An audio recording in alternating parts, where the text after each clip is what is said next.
Hi, Crime Junkies. I'm your host, Ashley Flowers. And I'm Britt. And the story I have for you today is about two women who were strangers in life, but who, despite disappearing decades apart, formed a kind of sisterhood in death. It's also about the families who refused to let their stories be buried. These are the stories of Pamela Butler and Marta Rodriguez.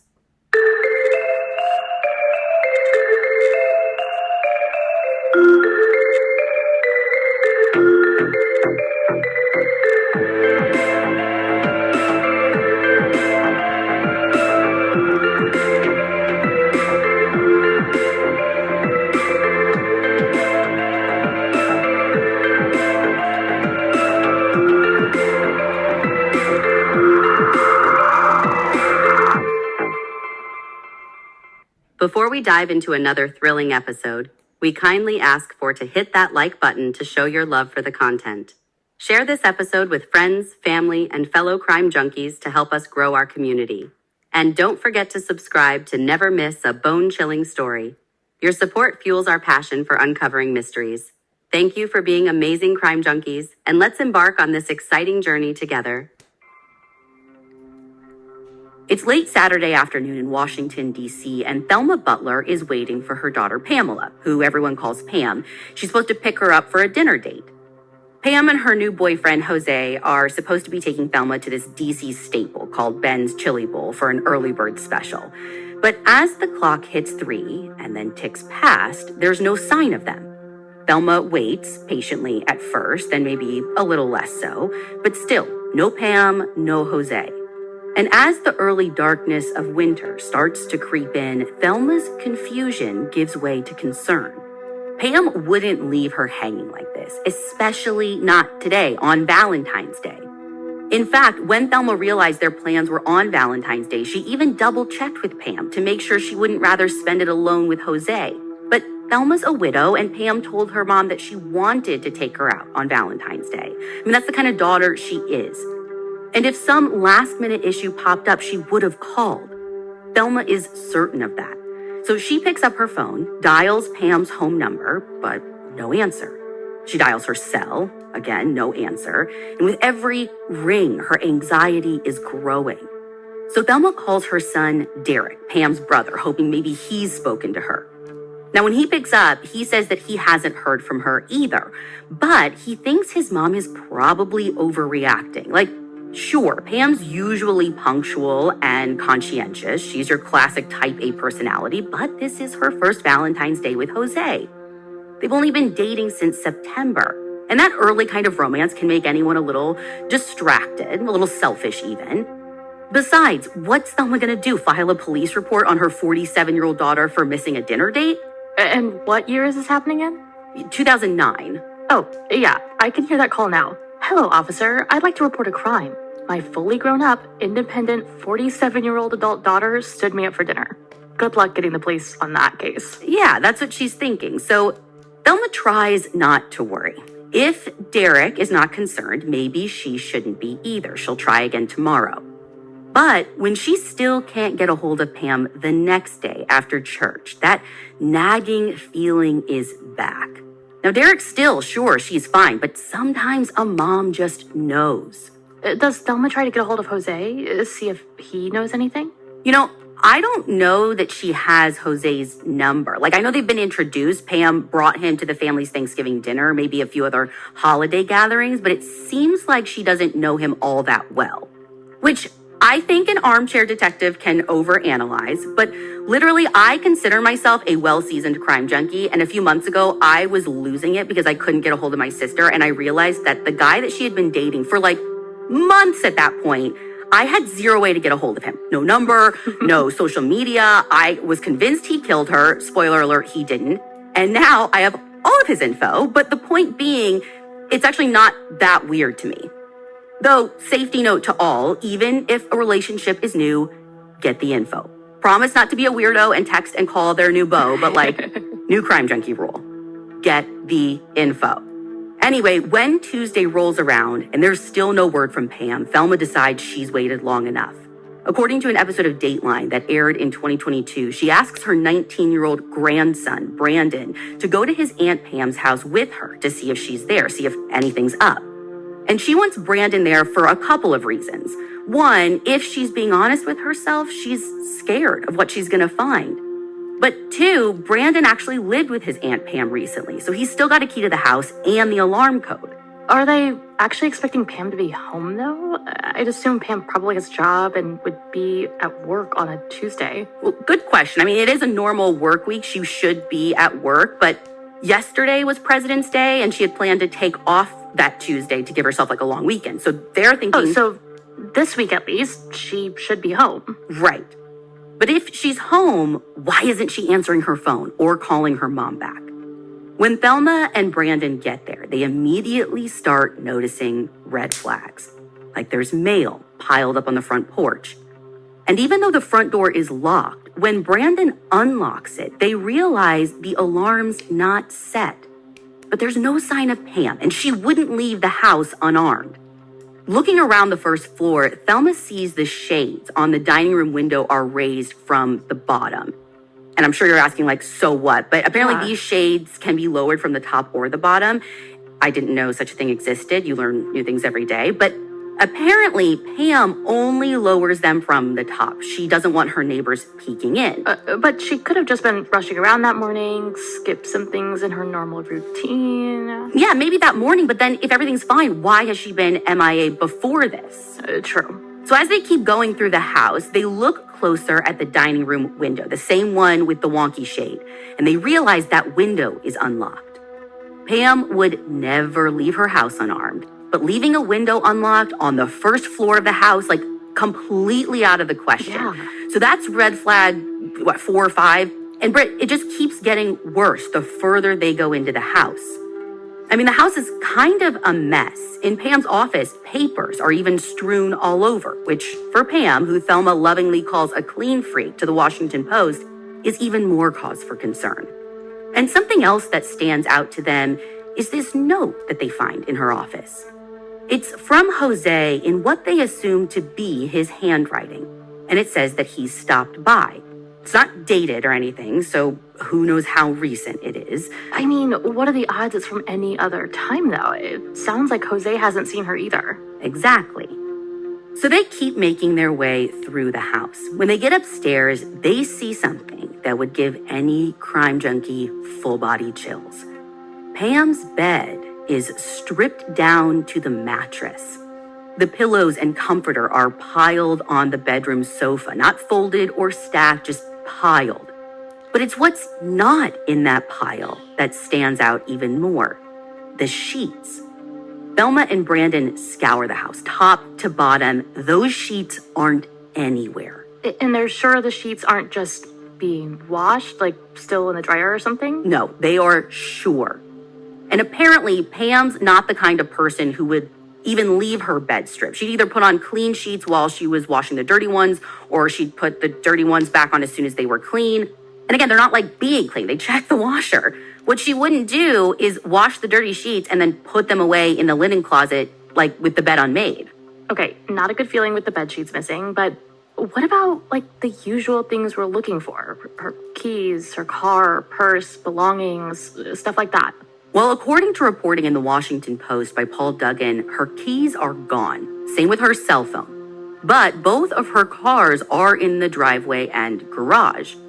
And Pam drives everywhere. So again, the thing is, if she's not there, one of those cars shouldn't be here either. Right. Now, nothing of value seems to be missing other than whatever cash and cards were in her wallet. So none of this is adding up. By this point, Thelma and Brandon aren't even pretending to worry about Pam's privacy. They are rifling through cabinets, flipping over cushions, and they've got zero hesitation about listening to Pam's voicemail. But when they hit play on the answering machine, they hear Jose's voice, and their stomachs drop. From the voicemail, it sounds like Jose is looking for Pam too. And it's from the past few days when no one's been able to get a hold of her. So there's no hope that they just rode off into the sunset together? No, No. So by this point, Thelma is ready to report Pam missing. But just to be super, super sure before she does, she calls Pam's office. Maybe she changed her mind about working that day. I mean, it wouldn't explain literally anything they found in the house, why she's been MIA, but Thelma is desperate. Right. And when a staffer tells her that Pam didn't come in that day, that's it. Thelma calls Derek to tell him to get over to Pam's right away, and it's not long before they're calling police. While they're waiting, Brandon hops on Pam's computer because her family knows that she's got security cameras. And as that episode of Dateline shows, they don't just aim toward the front door. They cover almost the entire exterior of the house. Oh my God, I love this. I know, right? I mean, these are just ads, you guys. When we tell you to get a security system, we mean it from the bottom of our paranoid heart. Truly. Get the system, add on the cameras. But honestly, it's kind of wild that she has all of this because I know it's pretty common for people to have, I mean, these days, like Ring doorbells. Again, you get the cameras with your security systems. It's kind of the minimum at this point, but keep in mind, again, we're 2009, so most people don't have a home security system with cameras, but our girl Pam does. However, there's a problem. Even though the cameras cover almost the whole exterior of the house, know the one place they don't cover? That side with that open window. Yep. That feels way too convenient for me. Same. But they still want to see if there's anything else on the footage. So Brandon pulls up the past 6 days of security footage and starts scanning through it because it should be a roadmap to Pam's disappearance. I mean, the front door and the back door are both covered, and that's what really matters, right? But what he sees is strange, to say the least. Here's the rundown. So Pam gets home from work the evening of Thursday, February 12th, and Jose is already waiting to be let inside. On Friday, a hand is seen reaching out the front door to grab the mail, and Pam doesn't leave the house Friday, but that's to be expected. Friday are her days off from work.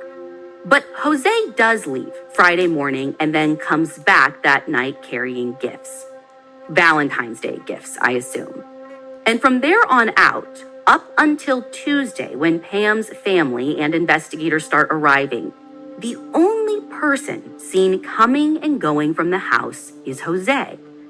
I mean, there is a mailman and a UPS guy who drops stuff off, but neither of them stick around and definitely don't go into the house. Okay, hold on. If Jose's waiting outside for Pam on Thursday evening, how is he getting in and out of the house all weekend long when we're pretty sure Pam isn't there? Well, that's the strange part, right? Like, so she should be there. We haven't seen her leave. I mean, the only reason we believe she's not there is that her family hasn't gotten a hold of her and she's not there now. Well, and Jose left her a note and that voicemail trying to find her, so right. He knows she's not there. Yeah. Does the footage show how he's getting in? Like, is he being let in by someone? The door is just unlocked? Does he have a key? So in the footage after he's let in by her on Thursday, the rest of the time he's for sure using a key. So he leaves Friday night, he comes and goes on Saturday, comes and goes again on like Monday. Sometimes he's lugging large garbage bags of something. Whoa, I'm sorry. Lugging large garbage bags? No. Time to find Jose. Yes, because along with the large garbage bags, at one point, he's even carrying a white bucket full of cleaning supplies, at least according to 2 reports in the Washington Post. This is a dumb question, but are we thinking the garbage bags are just cleaning up some kind of normal mess, or? I know where you're going with this, but actually, according to Brandon, again, her nephew, these garbage bags aren't big enough, or they don't even look heavy enough to contain a body or parts, or again, wherever I know your head is going. And investigators eventually say the same thing. I mean, Pam is petite, she's a fit woman, but even taking that into account, no. Okay, but not to get too graphic, but people don't always dispose of a body in one piece. Very true, but we're gonna have to put a pin in that because I need to talk about the other stuff that's going on. So while Brandon's scanning through this footage, investigators from the Metropolitan Police Department are processing the scene. And really, they're trying to find a scene to process because even with all the tools and technology at their disposal, even with evidence techs tearing the house apart inch by inch, there's zero indication a crime even occurred here. Just like what Thelma and Brandon observed, no signs of forced entry except for that open window, which isn't forced open. There's no sign of a struggle, no visible blood stains, but no sign of a cleanup either. Basically, no indication that anything happened to Pam at all. It's a total mystery. But if there is no sign of a cleanup, then what were all those cleaning supplies for? I don't know. At this point, no one does. Okay, but we know something bad happened here. Pam goes in the house and then just never comes out. But Jose is in and out a ton. So where exactly is Jose? I mean, make him start talking. Bingo. And according to a timeline on Pam's case published by the Washington Post, even though Thelma doesn't have Jose's number, Pam's brother Derek does, or at least he's able to find it. So he calls Jose and asks if he knows where Pam is and if he's talked to her. Jose says no, he hasn't heard from her since Friday, which was the night before Valentine's Day. And that was the night he says Pam broke up with him. Broke up with him? What? You didn't mention they weren't together anymore. Yeah, well, neither did Pam. Like, this is news to Derek. So he asks if he can come over and talk in person. And Jose says, sure, here's my address. I'll see you in a few. So do we have any sort of timeline for when he left those voicemails and that note? Well, remember, the note wasn't dated, but the voicemails were all from the weekend after Jose says Pam broke up with him. So she breaks up with you on Friday, and then you're just in and out of her house cleaning and looking for her? Only Jose has the answer to that. So Derek drives to the address Jose gave him, and it's this apartment building. And when he walks into the lobby, Jose meets him there, but that's not where they end up chatting because Derek asks to go up to his apartment, and Jose's like, okay, sure, whatever. And over the course of their conversation, Derek gets the sense that Jose is just as worried about Pam as everyone else is. But when he asks why Pam broke off their relationship, the explanation he's given is weird. Jose says that they broke up because Pam was jealous, not of like an ex-girlfriend or anything, but because Jose was still talking to his ex's daughter. Excuse me, sir, what kind of conversations are you having with your ex's daughter that are making your girlfriend jealous? My thoughts exactly. Now, to be fair, I don't know who this ex is or how old the daughter is supposed to be, how long the relationship was, or what his relationship with that daughter was. So maybe like there's context we're missing. And Jose ends up giving multiple explanations for why he and that ex broke up. So there's just a lot we don't know. Either way, I'm not sure Derek is quite as weirded out as we are, but he also is not done with Jose, not yet. He looks him square in the face and tells him to strip, like take off your clothes. He wants to see if Jose has any new cuts or scratches, basically signs of a recent physical altercation. And Jose does it. I mean, down to his underwear. I am both super uncomfortable and super impressed. Girl, same. But Jose's clean. No cuts, no scratches, no bruises, nothing. But Derek's still not done. And he starts going through Jose's stuff, opening closets, looking in drawers, peeking under furniture. And he's trying to accomplish a couple of things here. I mean, one, he wants to see if Jose's hiding anything physically, a weapon or evidence or whatever. But he's also kind of just messing with Jose's head. He wants to gauge his reaction. And the whole time, Jose is totally chill, just sits back and lets Derek do his thing. He's not defensive, he's not secretive, he's fine. And after about 2 hours of questioning, Derek leaves, no closer to finding his sister. Does Jose give a good reason as to why he was going in and out of the house after they broke up, or honestly, even how? I know, that was my big question too, but I'm not sure Derek asks about that stuff yet. But honestly, he might not even know about that at that point. The timeline of who knows what when isn't totally clear here, so it's totally possible that Brandon is still scanning through the camera footage while Derek is dealing with Jose. You know what I mean? Got it. So I'm sure everything is like super chaotic like this early on. But either way, as Derek's walking out, according to reporting by Mark Seagraves and Derek Ward for NBC Washington, something's nagging at him, something Jose said. It's just like playing in his head on repeat, or maybe it's not so much what he said, but rather how he said it. Because when Jose was swearing up and down that he didn't hurt Pam, that he'd never hurt Pam, He said, and this is a quote according to Derek, he said, "I loved your sister." Loved, past tense. Maybe he's just using past tense because they broke up? Maybe, but if she broke up with him, like within the last few days, it just feels off to Derek. Yeah, but it's not exactly a smoking gun. Well, no, but there is no smoking gun, figuratively or literally. They don't have a weapon, they don't have a crime scene, and they still don't have a clue where Pam could be. So all investigators are left to do is start digging into Pam's life.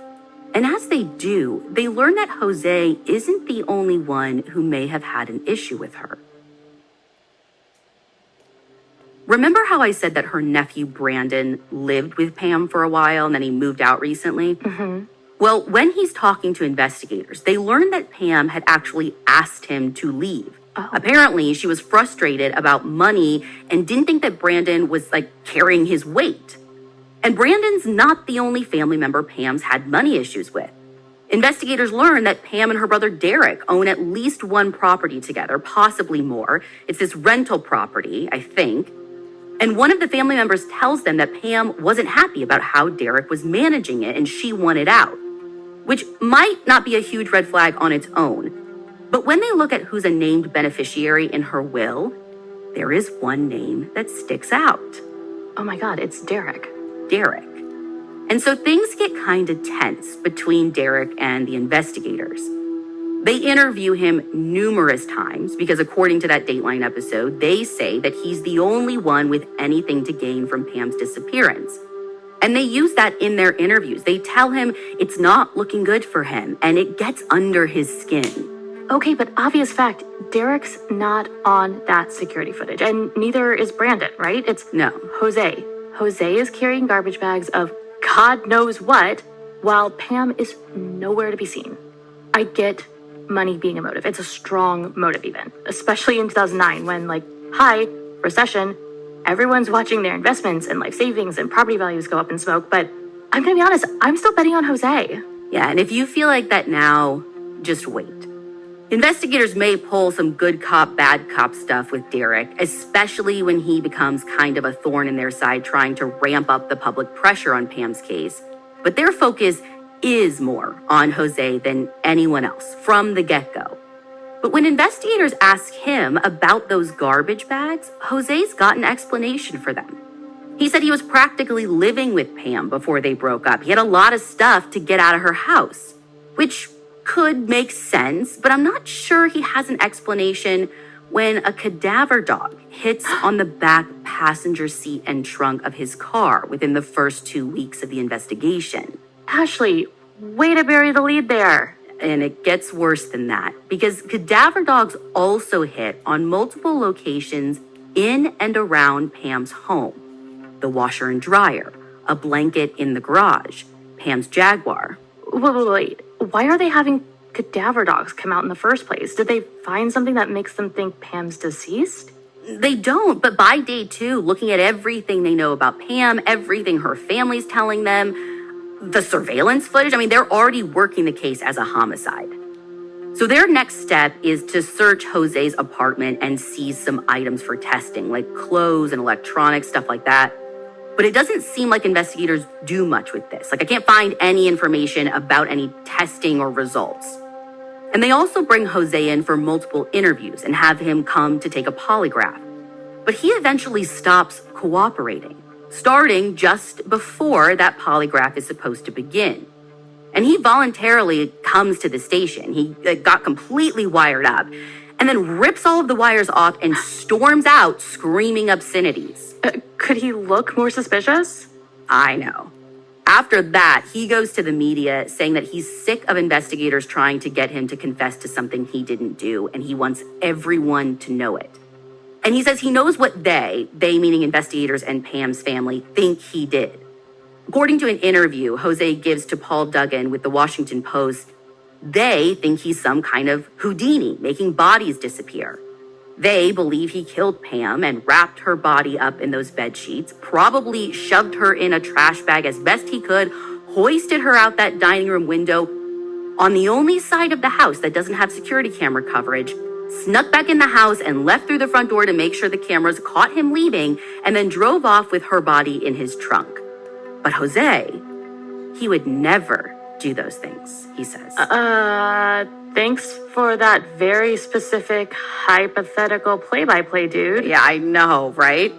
And listen, I'm sure police already had a theory that someone took her out that window before this, but I just had this vision of investigators like literally taking notes while he's talking, like hoisted her body out of the dining room window. Yes, makes sense. Like, I mean, you gave them, I don't know, it was wild. Yeah, which, by the way, I don't think we've touched on this yet, and I guess it's kind of implied, but like, whoever killed Pam knew her pretty well, like was familiar enough with her place to know that the only area her cameras didn't cover was this one window. Oh, no doubt. But I mean, remember, that's not just Jose. And actually, investigators receive a couple of anonymous text messages pointing the finger square at Derek. And they're kind of vague, just basically that Derek and Pam aren't as close as Derek wants you to think, and Derek has everyone fooled. And okay, but nothing about what might have happened where Pam might be, nothing actually useful. No, nothing like that. And I'm sorry, these messages seem really convenient for our man Jose Houdini over here, if you ask me. Yeah. I mean, they're anonymous, as in they could come from anyone. Mm-hmm. Like, maybe someone wanting to deflect attention from Jose. Maybe Jose himself. Yeah, I agree. It's suspicious, but I don't know that it matters because, like, nothing really comes from them as far as I can tell. And Britt, I think this is going to make your blood boil, but despite all of Jose's sketchy behavior, the investigation pretty much stalls out at this point. Which is mind-blowing in retrospect, but also really mind-blowing to Pam's family in real time. I mean, they can't help but wonder if investigators wouldn't be pursuing Pam's case more diligently if it was, getting the kind of sustained national media coverage that Gabby Petito got, or Lacey Peterson, Natalie Holloway. Mm-hmm. If investigators were feeling a lot of pressure from the public to solve the case, which at that point they weren't. And the family does their best to try and attract that kind of attention with the help from the Black and Missing Foundation, which, you guys, if you don't remember, is a nonprofit that tries to garner awareness for cases involving missing persons of color, and they provide support to their families. So along with that organization, they hold a vigil on the first anniversary and on the second and all the anniversaries after that. But as the years roll by, more and more, it seems like investigators are just counting on Pam's remains to be discovered to move the case forward. Paul Duggan says in one of his articles, quote, "Their best hope, I think, is that her remains will eventually turn up and yield new evidence." Okay, we know no body cases are difficult, really, really difficult, but I feel like let's wait while discoverable evidence degrades day by day feels like a super passive strategy for solving a pretty likely homicide. Especially when you say they collected things from Jose but may or may not have tested them. Yeah, you're not wrong. And to be fair, I don't know that they didn't test them. I just think nothing came from it, or they didn't publicize anything that came from it. Well, yeah, and I can't say I'm shocked either, considering nothing came from the cadaver dog hitting on Jose's freaking trunk. Yeah, and it's wild, right? Like, considering the footage that they have. Yeah. Unless she is still in the house, which she is very much not, right? It seems so stinking clear. But despite the family's best efforts, Pam's case just sits on a shelf, gathering dust. By 2016, Detective Mitch Cradle, who's been working the case for years, is either set to retire or already retired based on the source that you read. And he's just as frustrated as Pam's family is by the lack of progress. He's always felt her case wasn't getting the resources that it needed or deserved. When a judge declares Pam legally dead in July of 2016 at the family's request, Detective Cradle lobbies his boss to assign someone new to the case, someone who can focus just on Pam's case. Because for as long as he's been on it, he has been working like a full roster of other cases too. Right. Well, and his lobbying works. Veteran cold case detective Mike Fulton is brought on to work Pam's case full time. He spends the first few months of 2017 retreading old ground. His gut is that Brandon was never a real person of interest, but he wanted to dig a little deeper into Derek. Soon enough, though, he comes to the same conclusion with Derek. Hello, that's because Jose is our guy. Jose has always been our guy. And you are preaching to the choir. When Detective Fulton re-examines the old security footage, he sees things straight off the bat that don't add up, including new things that no one else seemed to have noticed. For one, Pam had motion sensor lights outside, but in the footage, the lights weren't activating when they should. Almost like the sensors had been tampered with or something. Like maybe the guy who spent 3 days hauling garbage bags and cleaning supplies out of a likely crime scene preferred to operate under the cover of darkness. Detective Fulton also swears he can see Pam's keychain in Jose's hand as he comes and goes. But Jose had always told investigators he was using his own set of keys, a set of keys Pam's family never believed she would have given him in the first place. I'm just learning about this case today, and even to me, the key thing made no sense from the start. Dude was waiting outside in February. He obviously didn't have his own set. And certainly not after they break up, right? Right. No. Right, he waits for her outside, he comes in, she breaks up with him and hands him a set of her house keys. Yeah, I don't think so. So now that Pam's case is being actively worked, Detective Fulton is able to uncover a lot of useful information in pretty short order, including some information from a new witness. Whoa, a witness? It's a witness, not to Pam's death, though. A witness to Jose's long history of violence against women. This witness is Jose's adult son, Hansel.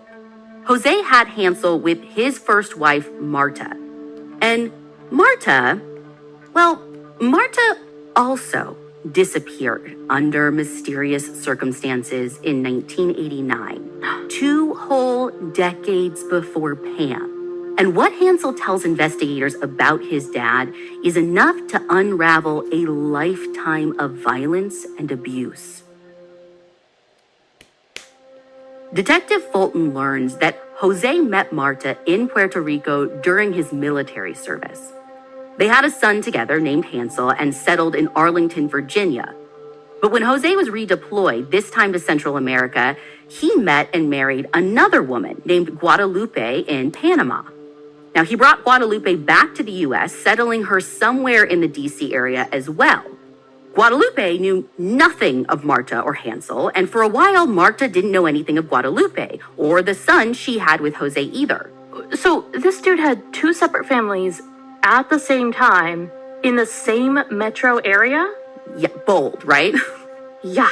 According to that episode of Dateline, Marta eventually figured it out because there's no way you can